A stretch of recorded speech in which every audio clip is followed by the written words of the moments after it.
All right, so we are at the August Wellness Chat here at Bailey Chase, and I am Chaplain Bill Ferris. And we are talking this month about spiritual wellness, spiritual fitness. What in the world is that? It is one of the 7 dimensions of wellness. So let's actually look at it. Here's my definitions and the difference even between wellness and fitness. The spiritual wellness is getting your soul to a point that it is well. And it is generally considered and defined by almost everyone as a sense of meaning and purpose and connecting to something greater than yourself. And it encompasses what I like to call our software, our programming, our beliefs, our core values, our morals and ethics and where we get them from, our coping styles. How do we define reality? What is our sense of hope if we have any sense of hope? And definitely, what is our sense of self? The difference between then fitness and wellness, in my respect, and I think this goes with physical fitness as well, is the idea of actually practicing what you preach. Actually working it out. Right? Actually doing it, and doing it to the point that we turn those actions into habits. So that they become part of us. So what does this look like? And I'm going to borrow some slides from my Marine buddies. This is something that we used in Iraq. You can see the multinational corps of Iraq in the upper left. So this was for Army and Marine forces while I was serving there. And this is from a large presentation called Warrior Resilience and Thriving. And this is slide number 33. So, but it's this idea of our software, our thinking, and how we think affects then our emotions. And then our emotions are the fuel, right? The energy of what we do. Does that make sense? And that's why we talk about talk therapy, because the idea of changing how you think can change your emotions. And by changing your emotions, changing what fuel you fuel your body with, that changes your actions. So as an example, they are talking about a victim mentality versus a warrior mentality. And the victim in the red is somebody that after a traumatic event is like, this is the worst thing that could have possibly happened to me. I have a right to be angry. So of course that's going to lead to anger and rage and resentment and eventually depression and panic. And then those emotions are going to fuel actions like avoiding rehab, not doing what you need to do to get better, and being argumentative about it. Right? And eventually, just kind of isolating yourself from the world and others because they don't understand you. But if you take on the warrior mentality and you change your software, your core beliefs, and you say, you know what, this could have been so much worse. It really could have been. Yeah, I got blown up, but I'm still alive. I have a buddy that I served with that got hit in the eye by a sniper from the top of the minaret to where most of my guys were on a daily basis, which was the provincial capital of Al Anbar province in Ramadi, Iraq. And this bullet hit him, and if it would have been a millimeter in any direction, he would have died. And think about that, a millimeter in any direction, he would have died, but because it went straight through the middle of the eye, he lived. Now he's had horrible effects because he doesn't even live in a metro area, so getting the VA to pay for rural doctors and dealing with all the healthcare has been a nightmare. However, it could have been so much worse. Right? He's still with him. He still can be dad. He still can be husband. What a great thing for the rest of his life. Amen? And so he, by then changing that software, that thinking it could have been so much worse, he then has gratitude. He has relief. he is appreciative of life and can accept the reality of life that, hey, this is better than what it could have been. And then because of that, he's motivated, no matter how difficult it is, to do the rehabilitation, to get the health care he needs, and to be social, to be dad, to be husband, to be involved with other people, to even talk to other soldiers who have come back and tell them you too can change your thinking, which changes your emotions, your fuel, which changes your actions. So then how do we assess, and I'm going to use this slide twice just to warn you. We're going to look at it once, then we're going to talk about forgiveness, because that seems to be something worth talking about.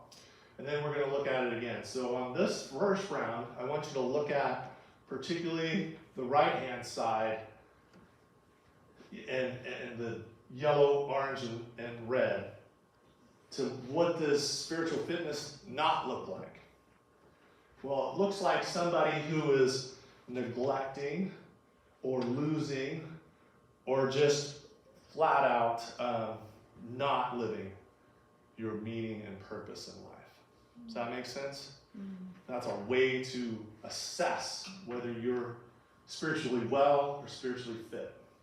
Also, the idea of hope. You become less hopeful or hold little hope or just flat out don't even believe in hope. You make poor moral decisions, or you make them routinely, or you just flat out do extreme immoral behaviors. You have difficulty forgiving yourself and others, and that's key, isn't it? And that, or you're unable, or you even get to the point where forgiveness isn't even an option.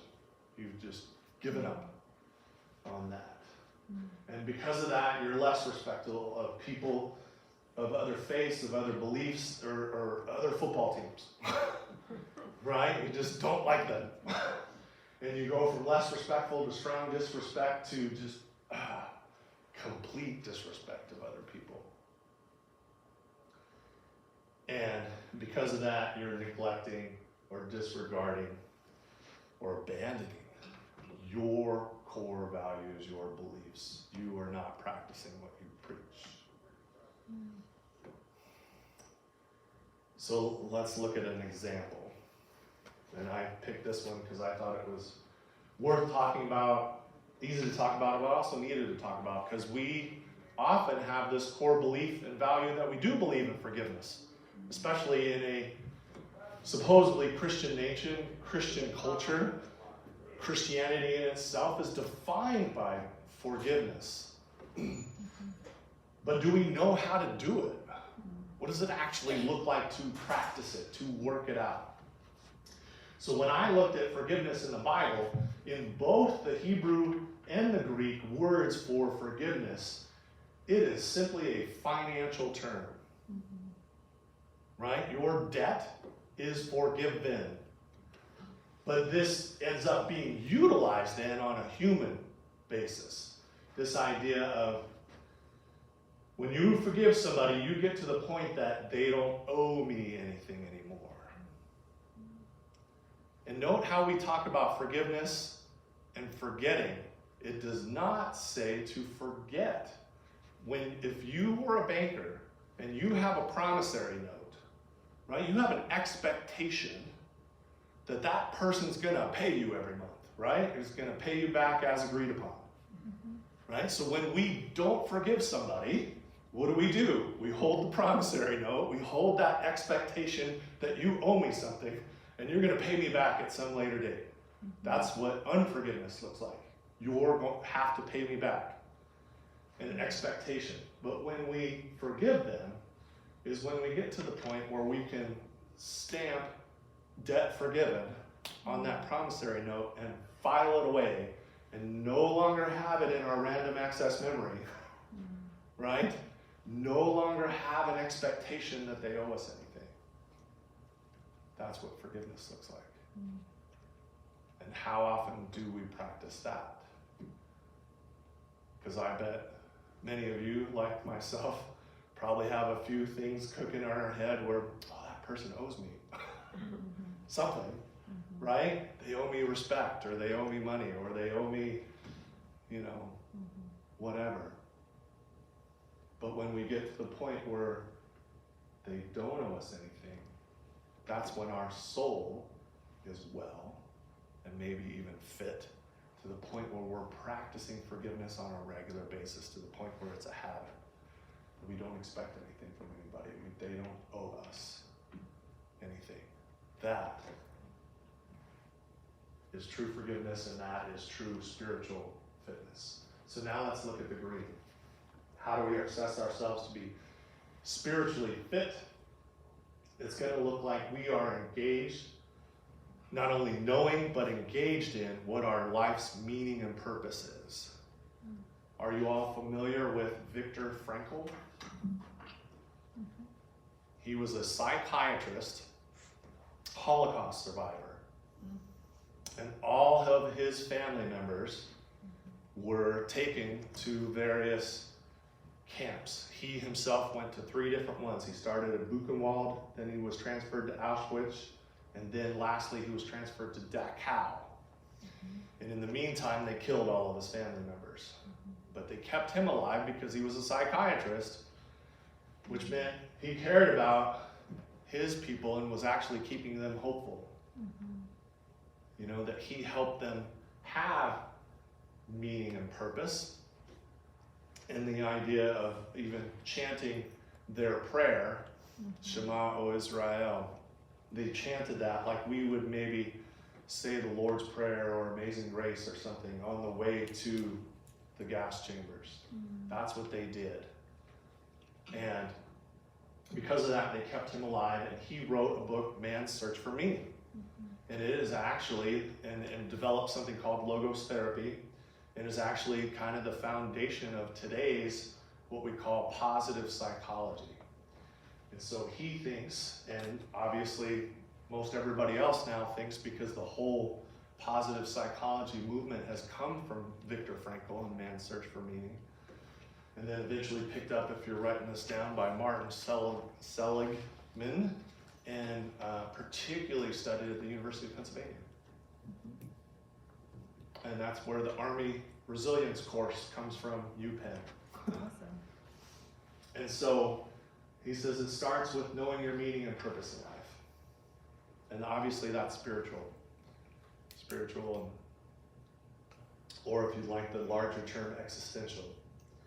So Viktor Frankl, and why do I like Viktor Frankl? Well, I gave you enough already because I like his thoughts. But my Army battalion that I served with in Iraq is the same battalion that liberated Viktor Frankl on April 29th, 1945 in Dachau. That's So I have amazing. a personal connection. So I like his stuff very much. So we know and are engaged in our life, what our life means and its purpose. And because of that, we have hope. Right? Yeah. Even if you have some grave disease, can you be part of a experiential study? And does that give meaning and purpose and hope to others, and thus give you meaning and purpose and hope? So even at that point, you can do these things. And then what's your foundation here should help you to make moral decisions and do what is right instead of doing what is wrong. And because of that, you're able to do what we just talked about, which is to forgive. To forgive first yourself, and then to forgive others. And to make it eventually, work it out, and make it a habit. And that's what fitness looks like. And because of that, because you're able to forgive others and understand that others have been through just as many difficult things as you have been, sometimes maybe a whole lot worse than you've been through, you can be respectful of other people and other faiths and other cultures. And even, as we were talking about Sunday, people that are outsiders, right? One of the strong interests is when you're the local person. This is your place, and other people come in. You don't always value and respect them and treat them well. But can you do that? Well, if you're fit, you can.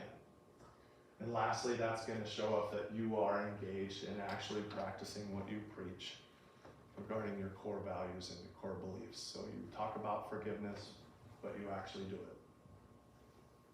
That's what spiritual fitness looks like. Amen? Amen. So, do we have questions? Anybody like to ask a question? I just have a comment. Yeah. I don't know that I need that. Okay. Well, for the video. Okay. Oh, I see. No, I've always had so much admiration and for those who have gone through such horrible things in their lives. Yes. Losing kids, a child. losing parents, and losing then soldiers. being able to forgive the person who has done that. Yes. To me, that gives you, it's beyond. I'm having a hard time understanding that, but I see where when you clear your mind and soul and self of those things, it does give you hope. Yes. And it gives you, a purpose, as we're saying, what is our purpose for being here? Yeah. So it all makes sense. Good. Thank you, Ellie. Any other comments? And even admiration for those who are going through a horrible disease and overcome it. Right? And you look at, I have a sister who has had cancer, all kinds of cancers, and has almost overcome them all. We're still fighting with lung cancer. Okay. But still, and she's just as strong. I mean, it's just amazing, to Yes. see, and we've all been there to support her, of course, but it really and truly is something that, it does make you stop and think. Yeah. So I can tease maybe a future lecture Yeah. that I can then teach on something called post-traumatic growth, and that how your spiritual development, which is awesome, often comes from a dark place of why, Lord, like shaking your fists and going, what in the hell, Lord, is going on here? And when you do that, then that leads to growing and actually not just rebounding, but becoming a new and better person. So I can tease that a little because I took that out. I thought this was enough.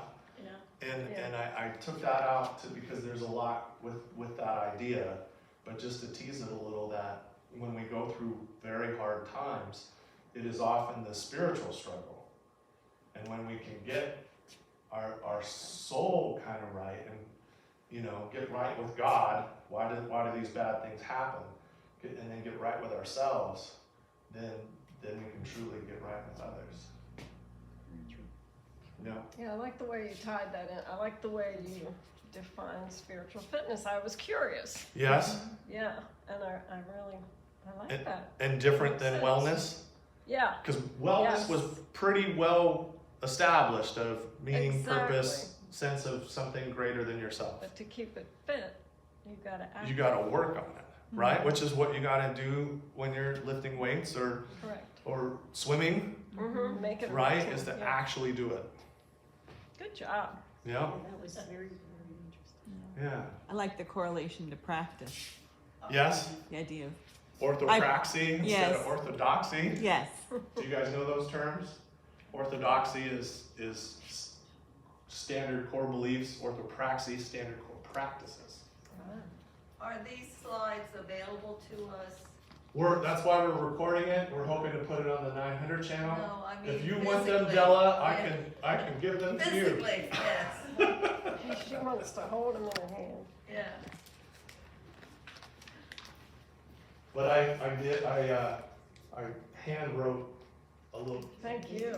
and let's get the word out Yeah. and invite other people, because I do think wellness is something to talk about. Absolutely.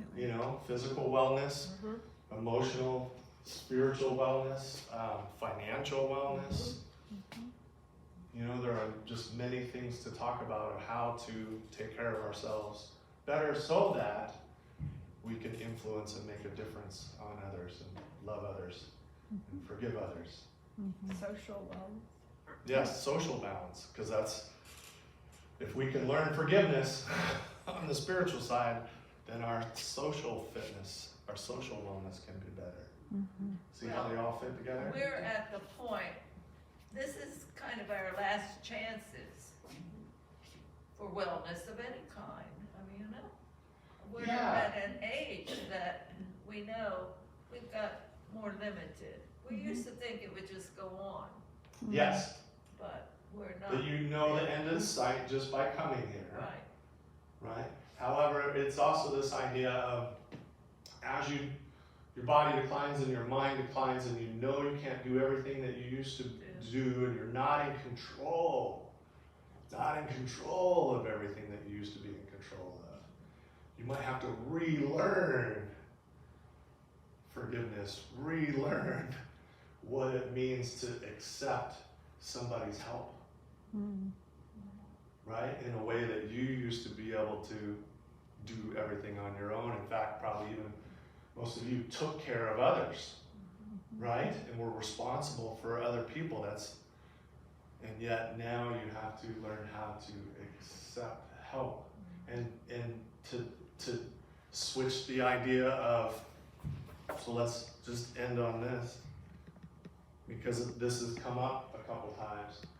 Do you feel like a burden? Or do you feel like a blessing?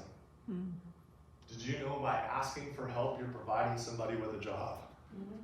By asking for help, you're making a new friend. Right? And you are a blessing as you decline. Because you're employing people and making new friends. And making new relationships. It's wonderful to think of it that way, isn't it? Do you like that? I do like that because that is something that I Yeah, I never would have We thought can of all that. do have a that, lot of right? difficulty with Yeah. Yeah. asking someone to take care of me. Right, so that's what I'm saying, that this is a great opportunity to see yourself as a blessing when you would not normally have done that, right? Because we're used to accepting responsibility, doing it for ourselves, even taking care of others, right, to become successful. No, we know that's not on it. But as you decline, both physically and mentally, you gotta ask for help. And that's reality, right? But did you know you're not a burden, you're actually a blessing? That makes me feel good. Good! That's what I want. And I think that's the goal of this program, right? Yes. Is to say, hey, this is a good time of life, right? Where you could learn something new and actually work on being that blessing as we ask for help. But for now, we want to be a blessing for others. Absolutely, yes. Yeah. Well, even As long to, as you can. As yeah. long as we can. even beyond when we Yeah, right. pass, Yeah. by passing on our resources and doing, we're a blessing. We're blessing others. But the idea of you can be a blessing to others, but you can still let others be a blessing to you at the same time, Yes. right? Yeah, and I think you get so much from being out there in the community, here in our community and helping others. Look what we gain from it. Yes, So that's yes, the part that I love. yes. You get a lot of meaning and purpose by being Ellie and greeting everyone, don't you? I'm talking about And visiting. being our cheerleader. And being the I'm cheerleader. talking about visiting, our people who are in the other facilities, Right. and knowing that you are bringing them some When we happiness went some- and sang Too. over at Willowbrook Court and Oak Ridge Terrace, and that the was encouragement you get from people tremendous. like Jane Poe, when I visited her for 35 minutes the other day, she made me feel Jane makes you feel good. unbelievable. She's going to dance at her birthday With party. me. Yeah. Yes. Yes. I mean, they're the kind of people, that's the kind of thing that you get so much from. You know what I mean? Absolutely. Absolutely. Yeah.